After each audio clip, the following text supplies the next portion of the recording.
எல்லாத்துக்குமே ஒரு ஒரு தலைவன் இருக்கிறாரு நம்ம அமைப்புல. ஆனா இன்னைக்கு அவர் வெள்ளையா இருக்கிறாரு. அது ஏன்னு தெரியல. பச்சையா வந்திருந்தா உண்மையா நல்லா இருக்கும்.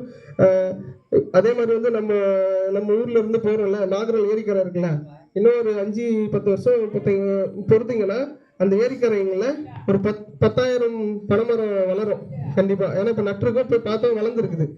அந்த மாதிரி இந்த மரம் செடி கொடிகளுக்கு அதுங்களுக்கும் உயிர் இருக்கு. அதுவும் வந்து உலகில் படைக்கப்பட்ட ஒரு உயிர். உயிருக்கு உயிர் கொடுக்க வேண்டியது மனிதர்களாகிய நம்முடைய கடமைக்கு அனுதினமும் இன்னைக்கு கூட ஒரு 3 மரக்கண்ணை வந்து நட்டுட்டு வந்திருக்கிறோம். ஸோ அந்த மாதிரி உயிர் உள்ள நம்ம மனிதர்கள் மேல வைக்கக்கூடிய பாசத்தை விட உயிர் அதாவது அதுக்கும் உயிர் இருக்குதான், ஆனா அதால அதை நமக்கு திருப்பி காட்ட முடியாது. ஆனா அப்படிப்பட்ட ஒரு தாவரங்களுக்கு உயிர் கொடுத்து அந்த தாவரங்களை தன் உயிரா காத்து அதை வளர்த்து கொண்டிருக்கக்கூடிய நம்ம அமைப்பை சேர்ந்த இயற்கை நாயகன் திரு மலைவாசன் அவர்கள் ஒரு சில வார்த்தைகள். ரொம்ப பெருமையா இருக்குமா? எதுவுமே எல்லா விஷயமே நகைச்சுவையா கொண்டு போனோம். சரியா? எந்த வாழ்க்கையில எந்த விஷயமே நகைச்சுவையா கொண்டு போனா நம்மளும் நம்மளை ரசிப்போம், நம்மளை சார்ந்தவங்களும் நம்ம ரசிப்போம். இப்ப பாத்தீங்கன்னா என்ன யாருமே தெரியாது உங்களுக்கு யாருமே. இப்ப நான் பேசுறேன் பத்திய பேச்சு, இந்த பேச்சு வந்து பெரிய ஆயுதம். அதாவது வீரமாவும் பேசலாம், அதாவது கோபமா பேசலாம், முடியும் பேசலாம். இந்த நகைச்சுவையா கொண்டு போற விஷயங்கிறது பத்தியா என்னை மறக்கவே மாட்டான் என்னைக்குமே யாருமே. நகைச்சுவையா கொண்டு போறது என்னுடைய இயல்பு. அதனால நான் பேசினாவே நேர்பெரி சீப்பா நடிக்கிறது ஒரு பக்கம் இருக்கிறானுங்க. அடா இவனா சும்மா சிரிச்சுன்னு போயினே இருப்போம். இல்லை எனக்கும் ஆழமான கருத்து இருக்குது, ஆழமான விஷயங்குது நிறைய. என்னை சார்ந்த நிறையவும் இருக்கு, என்னை சார்ந்த உயிர்களும் இருக்கு. என்ன அரவணைக்கிற எங்க அப்பா அம்மா என்ற 2 உயிரினும் இருக்கு, என் தம்பி தங்கச்சி இருக்காங்க. அது சொந்த பந்தமும் சார்ந்து இருக்காங்க. சரிங்களா? அதே மாதிரி தான் மரம் செடியும் கொடியும். அதனால தான் அவ்வளோ பற்று அதன் மேல. அதனால தான் இவங்களை வச்சு இதை எப்படி கொண்டு போகலான்னு தெரியல. குறிப்பிட்ட நேரம் காலம் அப்புறமா தாண்டி எங்க அமைப்பு ரெடி பண்ணி பாத்தீங்களா, நான் பேசும்போது சிரிப்பா பேசுனா யாருமே பொறுக்காது. என்ன பொறுத்த இல்லையுமே அதுதான் அந்த ஸ்பீக்கருக்கும் கூட. ஓகே, எங்க பாரு ஒரு விஷயம். அப்பா அம்மா நீங்க அதாவது நீங்க உழைக்கிறீங்கல்ல, எவ்வளவு நேரம் உழைக்கிறீங்க? 2 மணி நேரம் வந்து வைக்கிறீங்களா? 1 hour வைக்கிறீங்களா? ½ an hour வைப்பீங்க. உழைக்கிறதுல என்ன குஞ்சு சும்மா எழுதிட்டு நாங்கள் கட்டளை ஏறோம். நாங்கள் கட்டளை கட்டுப்பட்டு அந்த ½ an hour ஸ்பெண்ட் பண்ணுறீங்க. ஸ்பெண்ட் பண்ணி எங்களுக்கு முடியாது நடிக்கிற மாதிரி தான் இருக்கு. இல்லை நான் மேக்ஸிமம் நடிக்கிறாங்க. இப்போ இவங்கெல்லாம் நடிக்கிறாங்கன்னு கேட்டனா இல்லை. இந்த அம்மா பொறுத்த தனியாக இப்போ கொஞ்சம் ஏதி பார்ப்பாங்க. ஆனால் மார்க் கம்மியாகிறது கொஞ்சம் மன கஷ்டம். அது ஒரு விஷயம் இருக்கட்டும். எல்லாருமே 2 மணி நேரம் கொடுக்குறோம் உங்களுக்கு டைமிங். வந்து இங்கே வந்து பேசுறதுக்கோ கொள்றதுக்கோ எல்லாமே 2 மணி நேரம் அதுலேயே போயிடுதா? ஆனா அதுல ½ an hour தான் நீங்க படிக்கவே செய்யறீங்க. சரிங்களா? அந்த ½ an hour அது ½ an hour விட்டுட்டு 1 hour நீங்க ஆக்க பார்க்கணும். சரிங்களா?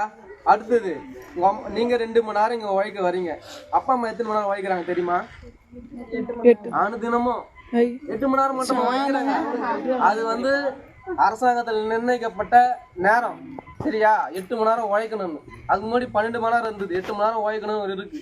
வீட்டுக்கு வந்து துணி துவைக்கிறதோ உனக்கு சாப்பாடு செய்யறதோ தக்காளி வெங்காயம் இடத்துல ரொம்ப கஷ்டமா இருக்கு தெரியுமா? எவ்வளவு பெரிய விஷயம் தெரியுமா? அது உனக்கு தேவையான பிரியாணி செய்யணும் இறங்கிட்டாங்கன்னா வெங்காயம் தக்காளி அரிப்பு கஷ்டப்படுவாங்க பாரு. மசாலா ரெடி பண்ணோம். சரி, அதெல்லாம் ரெடி பண்றாங்க உங்களுக்கோசம். சுவையாகவும் படுக்கும் போது நிம்மதியாகவும் படுக்க செய்யறாங்கல்ல. அவங்கள எவ்வளவு உடல் வலியோ மன வலியோ எவ்வளவு கடன் தொல்லையோ அதெல்லாம் உங்களுக்கு தெரியுமா? தெரியாது. அதெல்லாம் கூட சொல்லவும் கிடையாது. சரியா? அவங்க கூட சொல்றது ஒரே வார்த்தை படி, அவ்வளவுதான். சரியா? ஆமா, இல்ல எல்லாமே தெரியும், உங்களுக்கும் புரியும். இது வந்து எல்லாரும் சொல்றோம் தெளிவா சொல்றதுக்கு ஆள் கிடையாது. எல்லாரும் இன்னைக்கு தான் கும்பலா இருக்கீங்க. சரிங்களா? அந்த 2 மணி நேரம் தான் படிக்கணும். அந்த டைமை ஓட்டிட்டா நீங்க அவ்வளவுதான். நீங்க எங்க வேணா போயிடலாம். நான் கூட என்ன எடுத்துக்குங்களேன், நான் ஸ்கூல்ல நிஜமால என்ன அது லாஸ்ட் பெஞ்ச் தான். அதுக்குள்ளமா தான் இருப்பேன். லாஸ்ட் பெஞ்ச் அடங்கவே மாட்டேன் வாளு. புதுப்பாலத்துக்கு போனா 2 பசங்களை கழுத்தி கடிச்சு மண்டை வச்சு சீரியஸா பயங்கரமான வாள். இந்த சேஷ்டை இந்த பயங்கரமான சேஷ்டை இருக்கு என்கிட்ட. இப்போ எது அடங்கி இருக்கு, வயசாக மெச்சூரிட்டி வந்துச்சு, இதெல்லாம் அடங்கி இருக்கணும்னு ஒரு இருக்கு. சரியா, அங்க போனேன் குறிப்பிட்ட லெவல் மாற மாற மாற ஸ்கூல்ல படிக்க ஆரம்பிச்சேன். படிச்சு 3rd ரேங்க். அதே டைம் அப்ப எங்க அப்பா பெருமை பண்ணல, ஏன்னா மார்க் கம்மி. ஏன் கம்மினா மேக்ஸ்ல ரொம்ப அக்யூரேட்டா பாப்பாரு. அந்த டைம்ல வந்து இருந்த வாத்தியாரும் கூட ஒரு முக்கியமான வாத்தியார். அவர் தான் இந்த இயற்கை நாயகனும் எனக்கும் கூட. சரியா, அவர் தான் இந்த இயற்கை பற்றும் ஒரு ஏற்பட்டாரு. ஒரு கண்ணு இலை உடைச்சா, அந்த கண்ணு ஒரு இலை உடைக்கிறோம்னா அந்த கண்ணோட இலை உடைச்சா பட்டாலும் கொடுப்பாரு. செவுல் தான். அப்புறம் கூட்டு வச்சுட்டு அடிப்பாரு. அதுக்கு பேர் அடி சொல்லுவாரு. அது உங்களுக்கே தெரியும். கூட்டு பக்கத்துல வச்சுன்னு இப்படி அடிப்பாரு, அடிப்பாரு, அடிச்சு சொல்லுவாரு. அது இயற்கை சார்ந்து சொன்னாரா. அடுத்தது அந்த நல்லா நோட் பண்ணிக்க. அதே கிளாஸ்ல படிச்ச 10th மார்க் எடுத்தேன். 10வது மார்க், நான் 3rd மார்க்கு. என்னோட நிலைமை இன்னைக்கு நீங்க நிக்கிறேன் இல்ல, நானும் நல்ல பொசிஷன் தான் இருக்கேன். நல்லா வேலைக்கு போறேன் வரேன். 10th 10வது மார்க் எடுத்தான். நான் ஸ்டேட் பேங்க்ல போய் அக்கௌண்ட் ஓப்பன் பண்ண நிக்கிறேன். கியூல நிக்கிறேன். நின்றுட்டு போய் கியூ முடிச்சுட்டு போய் ஓப்பன் பண்ணி லேட்டர் ஓப்பன் பண்ணி பார்த்தா 10th மார்க் எடுத்தான் பாரு. அவர் உட்காந்துருக்காரு. சார் வணக்கம் சார். அவர் உட்காந்துருக்காரு. சார் வணக்கம். என்னடா இங்க பண்ற? சார் சொல்லுங்க சார் இந்த பண்ணணும் சார், அக்கௌண்ட் ஓப்பன் பண்ணணும். எனக்கு இல்ல, முரளி அண்ணா ஒரு இருக்காருல்ல அவரு. இப்போ டிரான்ஸ்ஃபர் ஆகி போயிட்டாரு. அவர் பம்பாயில இருக்காரு. ஏன் செட்டு. அதாவது விஷயத்துல என் வாழ்க்கையில இயற்கை சார்ந்த வந்திருக்கேன். நிறைய விஷயம் கடந்து வந்திருக்கேன். இந்த 10வது மார்க் எடுத்தது பாரு. Average mark எடுத்தோணும். சார் சொன்ன மாதிரி ஆவரேஜ் மார்க் எடுத்தோணும் முன்னேறுவான். ஃபர்ஸ்ட் மார்க் எடுத்தோணும் முன்னேறுவான். நம்ம அதாவது கத்துக்கிற ஸ்கில்லு தான் முக்கியம். சரியா, எந்தெந்த விஷயத்துல எப்படி கத்துக்கிறோன்னு தான் முக்கியம். எந்த டைம்ல படிக்கிறோம் முக்கியம். சரிங்களா, டைம் ஸ்பெண்ட் பண்ணணும். குறிப்பிட்ட டைம் ஸ்பெண்ட் பண்ணணும். ஒரு 10 நாள் டைம் எக்ஸாமுக்கு 10 நாள் 3 நாள் படி. அவள் தான் உங்களோட திறமை. உங்களுக்கு தெரியும் நம்மளோட மைண்டு, நம்மளுடைய ஆவரேஜ் மைண்ட் செட் என்னன்னு தெரியும். அந்த 3 மணி நேரத்தான ஆவரேஜ் மார்க் எடுத்தவனும் வருவான்.